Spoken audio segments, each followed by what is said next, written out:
ድሮ ስም ሲወጣ ስምን መልአክ ያወጣዋል ይባል ነበረ። ያው እንግዲህ አሁን ስምን ካድሬ ያወጣዋል ብለን ነው እንግዲህ።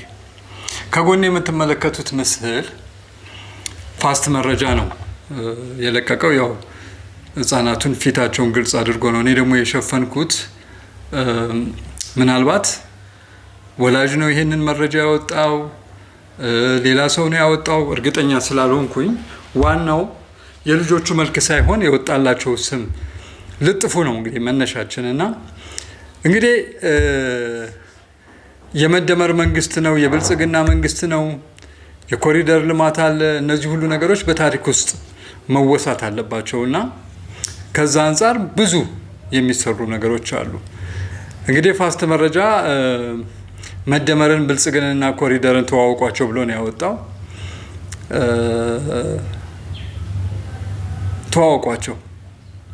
ተዋውቋቸው ምን ለማለት እንደተፈለገ አልገባኝም። በነገራችን ላይ መደመርም ብልጽግናም የኮሪደር ልማቱም ፍልስፍና፣ የኮሪደር ልማት ነው፣ መደመር ፍልስፍና ነው፣ ብልጽግና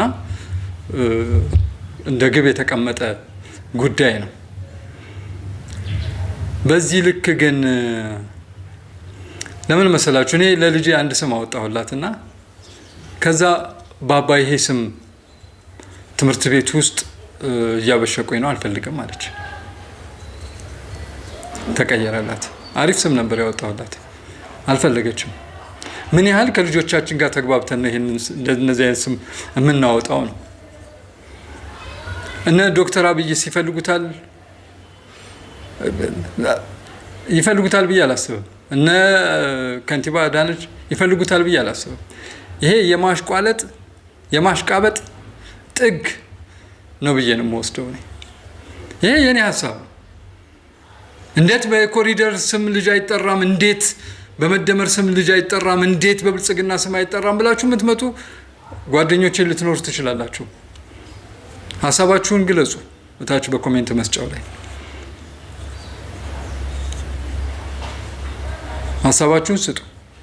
እኔ ልማቱ ተቋሚ አይደለም፣ ታውቁኛላችሁ፣ ደጋፊ ነኝ። ግን የልጆች ስም እንደዚህ ነው የሚወጣው። በመንግስቱ ኃይለማርያም ጊዜ መንግስቱ የሚባሉ ሰውዬ ነበሩ አሉና እኛ ሰውዬ ታዲያ ምን ብለው ለልጃቸው ስም አወጡ? መጨረሻው የደርግ መንግስት መጨረሻ አካባቢ ላይ ለልጃቸው በቃኝ ብለው ስም አወጡለት። በቃኝ መንግስቱ። ምናልባት እኛ ሰውዬ ተይዘው ሲጠየቁ አይ በቃ እኔ ብዙ ልጆች ወልጃለሁ፣ ይሄኛው ልጄ ግን ይበቃኛል፣ በቃ መደምደሚያ ነው የሚል መልስ ሊሰጡ ይችላሉ። እንደምታስታውሱት ባለፈው የአባይ ልጆች በሚል ጌጡ ተመስገን አንድ ዶክመንተሪ ሰርቶ ነበረ። እኔ ነው እንደውም መጀመሪያ መረጃውንም ሼር ያደረኩት ኮንታክቶችን የመሳሰለው ነገር እና አሪፍ ዶክመንተሪ ነው የሰራው።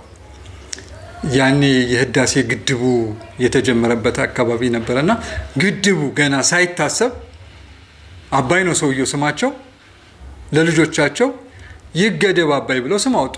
የዛሬ ስንት ጊዜ ገና ግድቡ ትንቢት ነው ይሄ። ከዛ በኋላ ደግሞ የግብጽ ህይወት፣ መጀመሪያ የግብጽ ህይወት አባይ፣ ከዛ ይገደብ አባይ የመሳሰሉ ስሞችን ነው ያወጡት። እኒህ ሰው ትክክል ሊሆኑ የሚችሉባቸው እድሎች ሰፊ ናቸው። እኔ ከምር መደመር፣ ብልጽግና፣ ኮሪደር ብሎ ለልጆቹ ስም ያወጣ ሰው ከልቡ ይህንን የመደመር መንግስት፣ የብልጽግና መንግስት፣ የኮሪደሩን ልማት ደግፎት ሀሳቡን ለመግለጽ ከሆነ ምንም ችግር የለብኝም። ከምር ምንም ችግር የለብኝም። ምክንያቱም ሰዎች ስሜታቸውን፣ ሀሳባቸውን በተለያየ መንገድ መግለጽ ይችላሉ። ከዛ አንጻር መደመር ማለቱ፣ ብልጽግና ማለቱ፣ ኮሪደር ማለቱ ምንም ችግር የለውም። ችግሩ ግን እንዴት አድርገን እናቆላምጣቸው ነው።